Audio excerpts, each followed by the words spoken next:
welcome to the Sanctuary, a safe space to speak from the heart. I'm your host, Israel, and my guest today, writer. I mean, I okay, well, Papa Bear, welcome to the Sanctuary today. Thank you. Thank you. I was just gonna start waxing about your writing, so I'll just start with that. Like, I love your writings.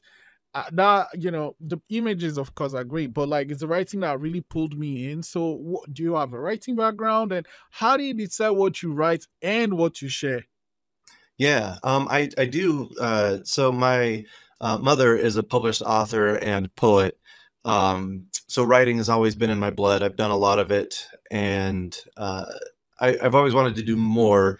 When I first found FetLife and started on this journey, I decided to kind of chronicle my journey and share kind of my trials and tribulations. I feel like so many people kind of go through a lot of the same things when we first kind of introduce ourselves to Kink and BDSM, or at least kind of come out of the intro stage, which is acknowledging that we're kinky, but then really joining the community. And I've made lots of mistakes, and a few good choices too. But I figured I should share that. And I also work in sexual health, so I've always kind of felt that voice needs to be heard on FetLife as well. And so I've just chronicled my journey. I've done a lot of writing kind of about it. And along the way, apparently I've gathered a few followers because what I write seems to kind of resonate with them.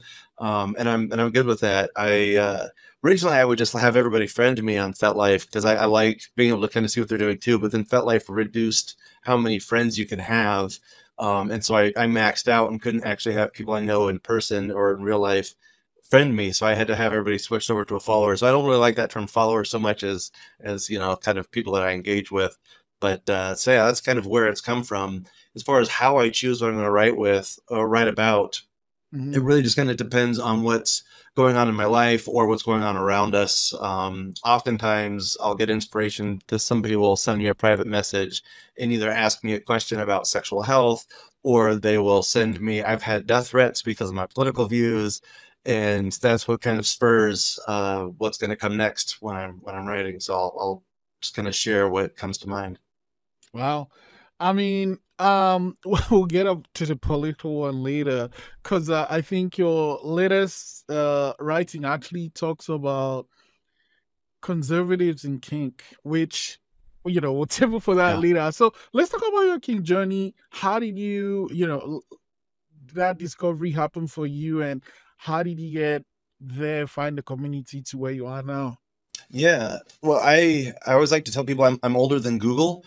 So so I didn't find the kink community right away. I've always had these kinky feelings, right? So many of us have, right? As soon as I was starting to have like my sexual awakening, I had thoughts about kink or BDSM, but I had no outlet for it and I had no way to get education on it. The only people, I grew up in a conservative state in kind of a smaller city, and I was born in the 70s, child of the 80s, and sexual awakening in the 90s.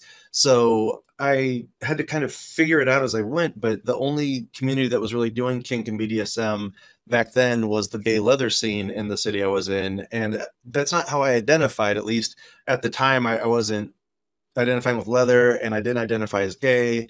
And so I never really engaged in that population. Over time had occasional sexual partners that would let me explore a little bit, but for the most part, I couldn't really feel like I could explore some of the more sadistic things or some of the more advanced things without being labeled a freak or whatever, all the kind of shame that we carry. Um, I kind of kept it all buried. I got married when I was like 24 the first time. Just kind of buried everything and tried to live the stereotypical straight vanilla life and Midwestern life. That didn't work. We were married a long time, but eventually all this just kind of came out. I've always done a lot of artwork, and so I kind of first got into the kink scene publicly through my art, through my photography, and explored that way. And the more comfortable I got with being kind of who I am, the more I really kind of stepped further. But I divorced my ex-wife. She did a lot of kink shamey things to me. So I finally decided I got to be me. I can't live this fake life anymore. And that's when I met my wife, Sweet Reverie, whose FetLife account's currently inactive, but she'll probably be back eventually. Um, she's the one who really let me feel comfortable in my own skin. She's always identified as pansexual. She's younger than I am. I fed off of her courage and kind of the courage of all the younger generations that are exploring all of this. They have been unapologetically themselves, and I realized that I can be too. So I owe a lot of that to my wife, and just really haven't looked back. So she and I have explored anything that interests us. Early on, I took as many classes as I could in the local scene, even if it wasn't something I thought I was into, just because one, I mean, as someone who works in sexual health, I always am interested in what makes people tick sexually. But the more classes I took, the more I realized that there's things I was into that I didn't realize. So I always recommend people like go to classes, check things out, whether you're actually thinking it's your kink or not, and just learn about it, and then you might unlock something. You might also realize, nope, it's definitely not for me. I've had a few of those too, where I've gone to the class, I'm like, absolutely not for me, but that's okay. But there's quite a few I thought ahead of time, definitely isn't going to be for me, and then got there like, okay, this is making me feel a certain way. There is a like an image online a friend shares, and it's like a strip comic with 4 panels, and then the first panel is this person looking at a computer screen, and it's like you. And then the second panel, they look back at the screen, and then the third panel, their eyes pop, and then the fourth panel, they're like, "Well, I like this now." Right. Yeah. And so I can relate with what you're saying.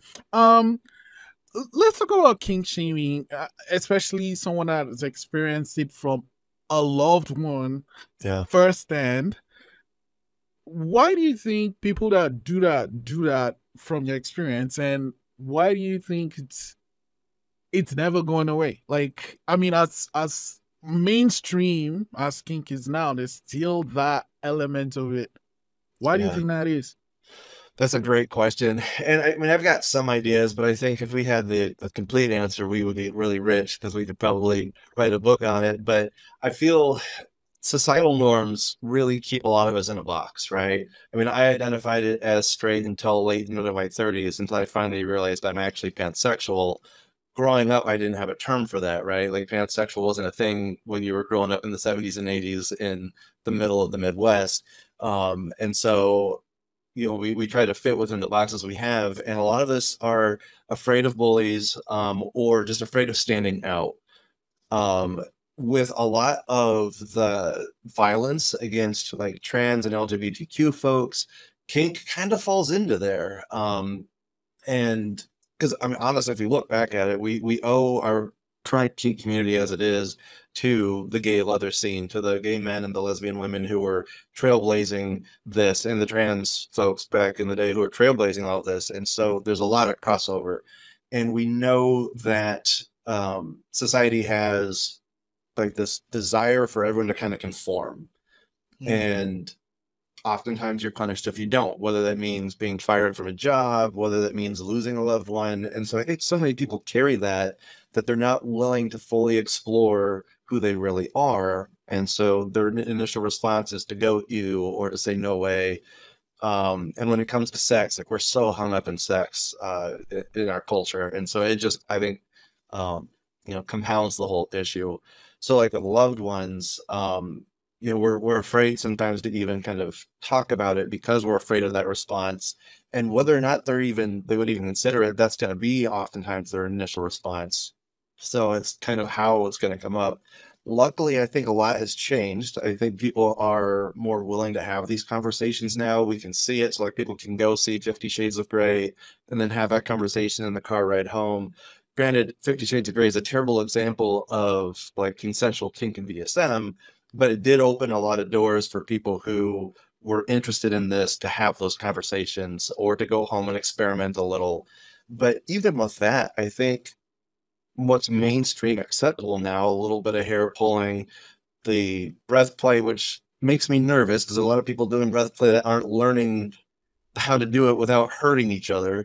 especially young folks. That's a big issue Yes. right now. That makes me nervous. But again, it's opening the door for people to do a little bit and then maybe tell their partners they're interested in more. But I still think they'll be afraid to really get into like what they really want to do. Like if someone is construction worker by day and trying to live like the stereotypical definition of what a man is, but at home wants his wife to put him in like, you know, a diaper and degrade him, he's, even if he can say like, I want to do kinky things, he's probably going to be afraid to even say that because of our toxic masculine message of what it means to be a man today, which just breaks my heart because so many people feel they have to be a certain way. And toxic Yeah. masculinity hurts both men and women, right? You know, obviously toxic masculinity can oftentimes come out in violence and, um, you know, domestic violence, things like that. But internally, like that was a big part of what kept me from identifying who I was. I thought I had to be, you know, the jock. I had to, you know, like do all the manly things and, you know, like a real man's not going to play with another man's penis. Oh my God, no way. But why not? You know, like why live in those boxes? Why not think outside of it and realize that really being a brave quote unquote man means breaking down those norms, like not being afraid to say I am into whatever sexually, or I'm not afraid to wear a pink shirt for crying out loud or go to the Barbie movie, you know? Yeah. So like these alpha men who think they're the biggest and the toughest, in my opinion, and I say alpha men with the tongue in cheek, because they're so afraid of how they're going to be seen if they don't try to fit that mold, where it's like you're trying to be this big strong guy but really you're looking pretty fragile to me. So and not that there's something wrong with being masculine, absolutely, like I present as masculine and I think men should feel free to. I just don't think men should feel they have to. Yeah, is that being that feeling of compulsion, like you're compelled, you have to be this thing? I think that's what the issue is. And I was thinking, like, was any of that, burying things down or keeping it buried, did that any have any play in your did that play any role in your decision to working in sexual health, or what's your genesis Yeah. and the route you used to come to do what you do today for work? Yeah, it's actually a really interesting journey. So my first life, I was a art teacher forever ago. And then I had my own art studio in a large city. And one of the models that I shot with was a person who was living with HIV and suggested that I take some of my artwork to an outreach HIV and sexual testing center because they were looking to put up kind of sexually themed artwork. And so I was like, absolutely, I love to get my artwork out there. One of my mom's best friends, who's basically an uncle to me growing up, passed away from an AIDS-related illness, probably when I was in like high school. So HIV and AIDS has always been kind of personal to me. So I was like, yeah, I'm gonna go check it out. They agreed to put some of my artwork up. They were volunteer based, and so I started volunteering and loved that work. I loved doing HIV testing. I loved doing STI testing. I loved normalizing people's sexual experiences. I quickly kind of became known as the safe space. I gave other people permission to be themselves, even though I wasn't giving myself that permission yet. Mm. And through that, I learned to give myself that permission. Again, also, you know, I met my wife around the same time and really started to kind of come out of my shell. Then I closed my studio because things got really expensive, and took a full-time job working at a AIDS service organization and never looked back. At that point, I just fell in absolute love with it. But being surrounded by so many people who are so open-minded, so many different types of sexualities, and you know, ways to present yourself, uh, it helped me feel comfortable to finally like come out and be myself. And um, at the time, I probably wasn't even considering the fact that I was pansexual, which is funny to me though, because when I look back, like at my earliest crushes, you know, it's, you know, female like stars, like Hollywood stars, whatever, but also like I had the biggest crush on Ricardo Montalban from Star Trek II, The Wrath of Khan.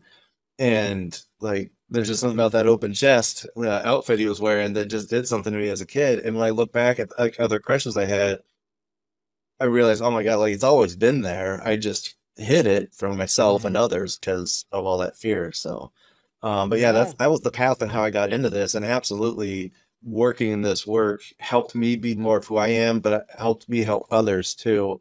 So like people would come into me to get tested who were non-monogamous, not always ethically non-monogamous, but they knew I wouldn't shame or judge them. Like I was just happy they were there to get tested. I just needed to know like what types of sex they're having, so we knew what types of tests to run.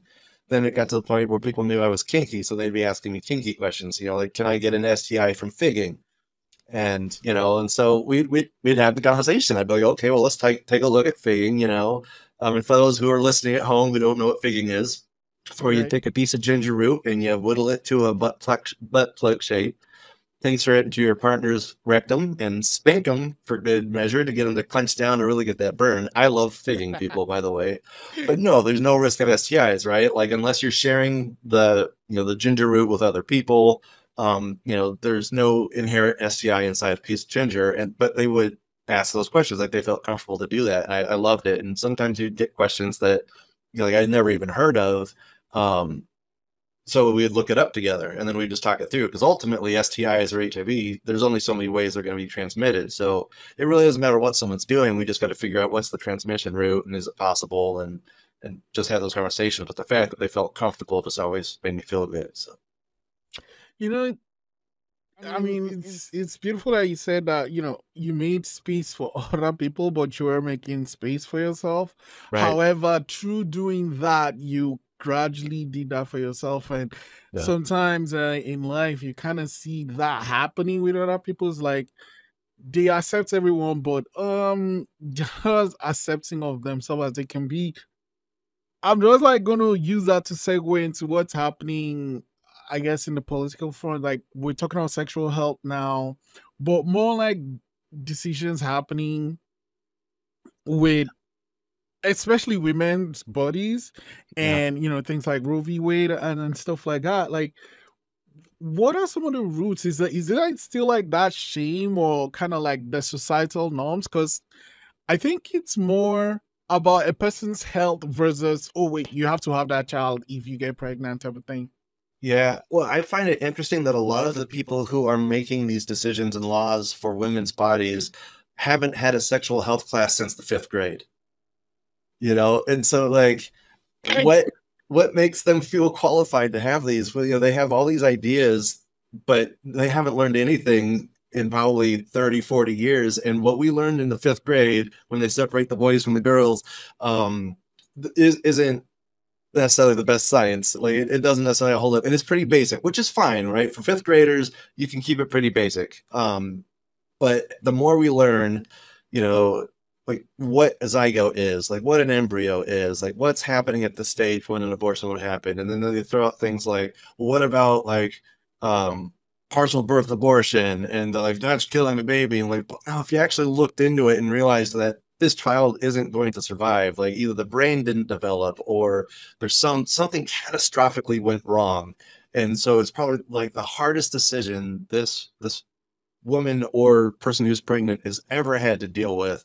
And yet now we're throwing laws on it, we're shaming it, we're calling them killers. When no, like if you get to the point where you're near term, they clearly wanted that child. Like this is something that's gone wrong. But ultimately, like the early abortions when it's zygotes and embryos and things like that, like it's like there's not even a nervous system yet. And so the idea that like a baby is being killed, and I'm personally not a religious person, but if someone believes in a soul, why wouldn't you think that whatever creator is out there wouldn't just put that into someone else, like, who does have the ability to have this child? Because ultimately, all we're doing is controlling people's bodies. And I find it so interesting that the people who want to limit abortion also want to limit access to like sexual health knowledge. They want to limit access to birth control and they want to limit access to condoms. So they ultimately aren't trying to do what's best to prevent abortions from happening. Is all about control. We could take it even further and say that they actually want like more people out there probably for the workforces to have cheap labor. Like if you really want to get into it, and if you know, like the conspiracy theorists are out there saying like, well, it's a secret like group of people that, you know, rule the world, but also it's not a secret. We know who the billionaires are. Like we know who the politicians are who are getting fed by these billionaires. It's not a conspiracy theory. There are some people who have a lot more power than the rest of us, and they're making these decisions for other people's bodies, and it's just not okay. It is not okay. I'm like, I can't, I can't wrap my mind around it because, like, I remember watching this documentary. I can't remember the title now, but basically the premise was this woman was trying to get all these women to have children, right? And you go to a clinic, and then the clinic, rather than give you advice, you know, medical advice is like, well, you know, you should read this pamphlet, and this pamphlet is gonna tell you why, you know, how to basically was like, you know, religious angle of why you should keep your child. Yeah.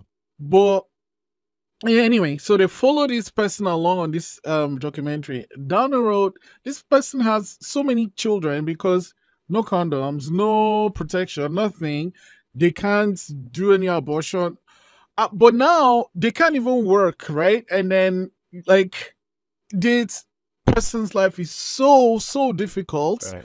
But now the killer is that the person isn't even keeping any social benefits for this person, right? Right. So it's like you're not stopping this person from like, or giving them the option if they want to have the child or not. And now when they're having a child, their life is way more difficult than it was at the beginning, and you're not even giving any support. So what are like that? I can't recall what the documentary was, but it was it was heartbreaking for me, and it was like I couldn't just wrap my mind around it. Yeah. Well, that's the thing too, right? Like, so we force women to have these kids, but then the people who are forcing them to have kids don't want to give any sort of financial aid, you know, to like low income families or to help that mother now raise that child. They don't want any of those benefits out there, which, like I said, it's just so counterintuitive. You know, it's clearly not about what's best for children. It's clearly not about, you know, what's best for quote unquote life. It's all about control. And we see that too with like transgender people's bodies, right? So the same people who are trying to put laws in place to restrict, like, you know, trans healthcare and things like that, again, haven't learned anything since the 5th grade. So they're the ones who will say gender is only based on genitals. So there's only 2 genders is what they'll say, without any knowledge of the fact that our brain chemistry plays a much larger part into who we are than our genitals do. Chromosomes and, you know, hormones, all of that all plays into it. You know, they don't even realize that intersex exists, and that, you know, it's not just as simple as X, Y, or whatever, you know, like there's so much more going on. But now we've got this boxer in the Olympics who was sex assigned female at birth, has a vagina, and now all of a sudden they've decided she's a man because she has higher, I think, hormone levels than like traditional women or whatever.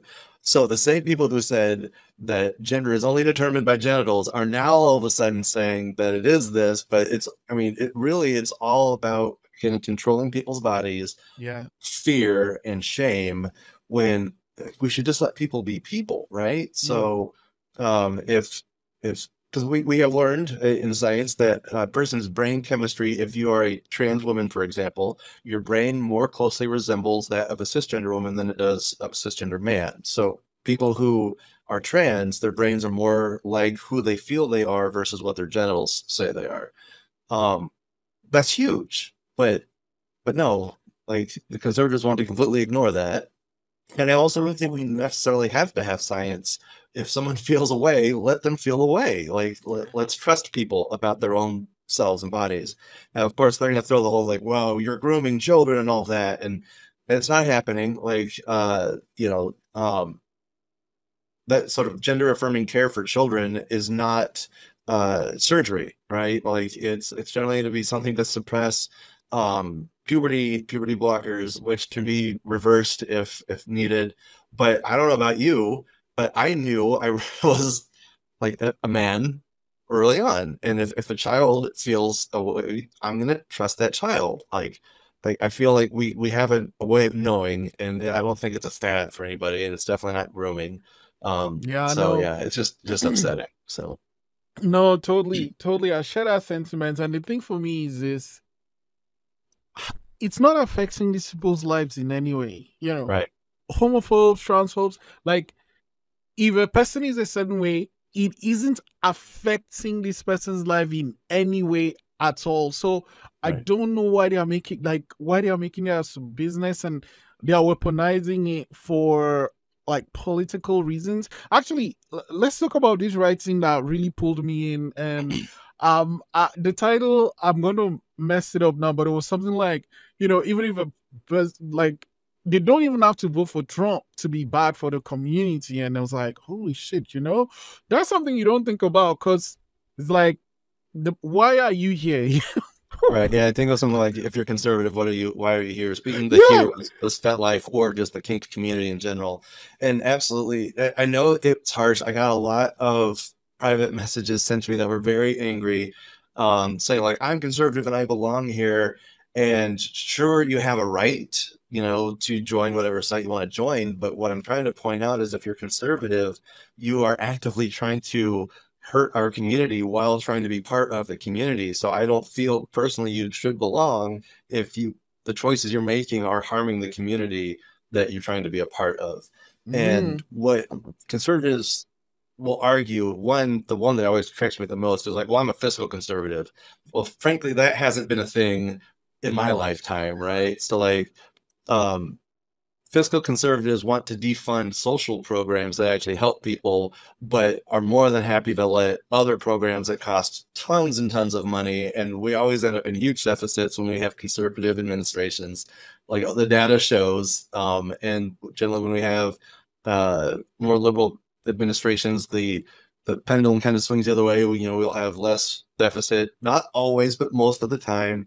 But it takes time to kind of repair some previous damage. So like fiscal conservative is not a thing. So ultimately, again, it comes down to we want our religion to set the rules for everybody, or we want our old practices to set the rules for everybody. And what conservatives have done in the past is make the things that we do illegal. mm, And like if we just look at Project 2025, which Trump tries to say he's not a part of, but I will say one, he's hugely connected to it. I think like 30 people who helped author Project 2025 worked with Trump during his administration. Aside mm, from that, the head of Project 20, or the Heritage Foundation just stepped down because Trump wanted him to step down. So I'm thinking if you have the ability to fire the CEO of something, and you're saying you're not connected to it, that doesn't ring true to me. But Project 2025 would make porn illegal, and porn is a very, very loose term. So FetLife has a lot of nude imagery. It would be deemed porn, and it would be made illegal in the United States. Now, you up in Canada would still get to have your FetLife. Those of us down in the States wouldn't, and it would be illegal. On top of that, in Project 2025, for me to even do my work, to do like scientifically accurate, inclusive sexual health information and education mm. would be deemed grooming. And I would be labeled a sex offender and probably put in jail because I'm not going to stop, right? Like, I feel everybody's entitled to good, accurate sexual health education. So I could end up in prison if something like Project 2025 goes through. And ultimately, that's kind of the conservative playbook. And it's all about control. And if we want sexual freedoms, we have to support the parties that are going to allow for our sexual freedoms. I will say that the Democrats don't always get it right. Like SESTA and FOSTA are a great example. Like a lot of damage was done to sex workers in the name of trying to get rid of sex trafficking. And don't get me wrong, I want to get rid of sex trafficking, but there are plenty of sex workers out there who are consensual, that enjoy the work, and should be able to do it safely. And Session and Foster heard that. And that was a bipartisan bill where the Democrats kind of got that wrong. And it happens. But overall, like the liberal side tends to be a lot more accepting of sexual freedoms. So if you're not going to fight for your sexual freedoms, like why do you want that life? Why are you in the kink community? Like if someone is conservative, that's a major red flag to me when it comes to like a potential play partner. Because if they are willing to vote for someone who is going to take away my rights as an individual, what are they going to do as a play partner? Like, I can't trust a person like that. Mm, mm. Oh. Um, man, this it's you know, from reading your writings, I knew this was gonna be an interesting chat. But before I go, I'm curious, what's the story behind the name Papa Bear?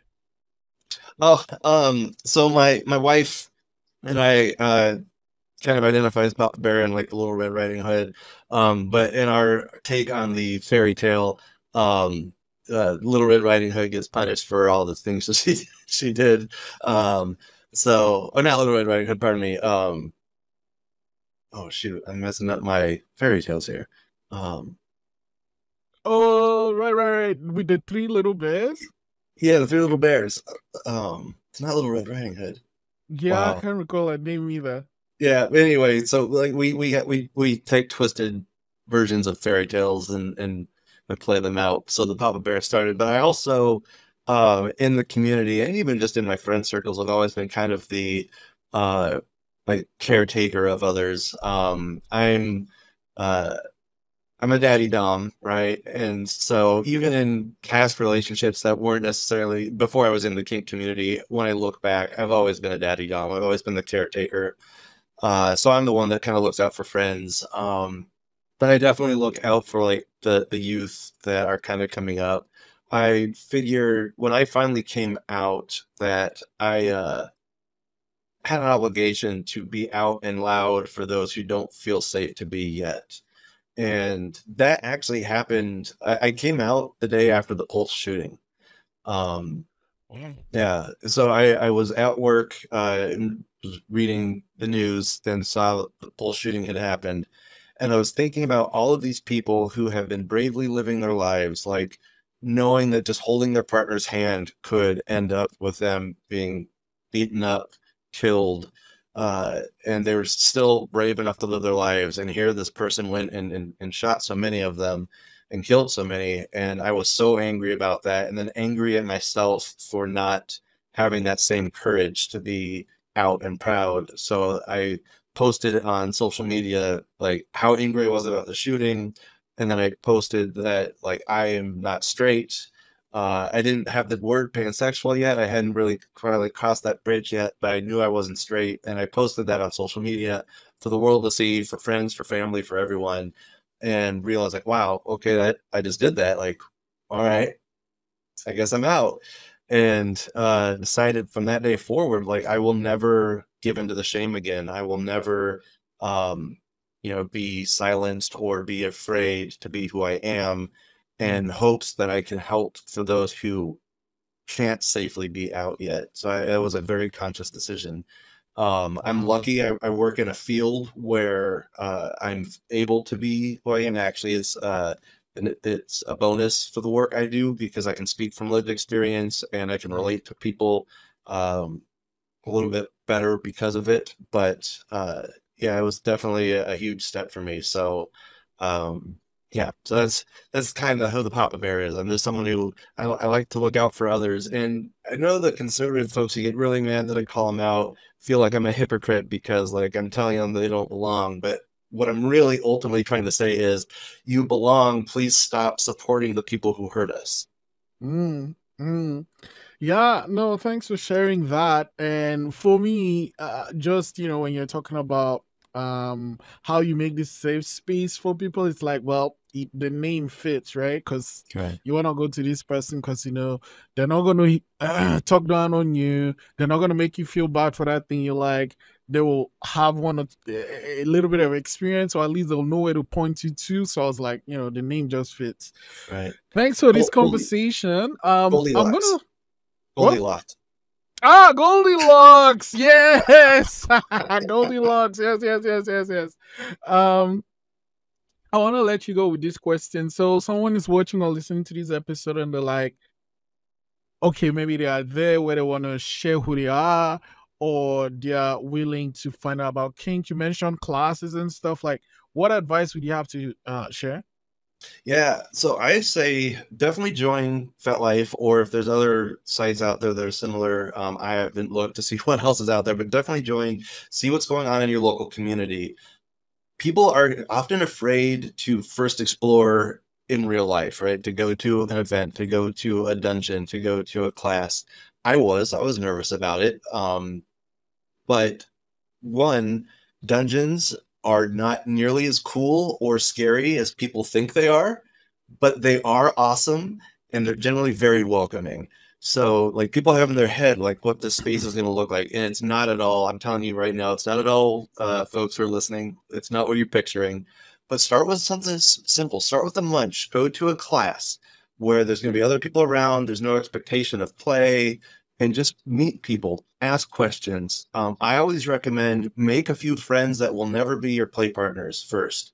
That way you can trust what they're going to tell you. You know, there's no ulterior motives, that they're going to give you honest information, but go and check it out. It's not the scary thing you think it is. And are there bad people in the scene who might take advantage? Sure. But can you just go to a local Buffalo Wild Wings and run into someone who might take advantage? Absolutely. So it's really not any worse than any other scene. I mean, there's sexual assaulters in church youth groups. I mean, like, so nowhere is necessarily quote unquote safe, but our community is generally pretty welcoming. The bad actors, for the most part, oftentimes get ostracized from the community and don't go to these events because they get called out. So I would say just go check it out, but start simple. Go to a lunch and meet people. Go to a class. But FetLife, generally, if you put in your location, you can figure out what's going on in your area. Thank you so much for sharing. And I can't wait to, I know you have a lot on the go now, but I can't wait to read the next thing you write. Thank you for sharing and thank you for all your writing and thank you for coming to the sanctuary today, Papa Bear. Yeah, my pleasure. Thanks for having me.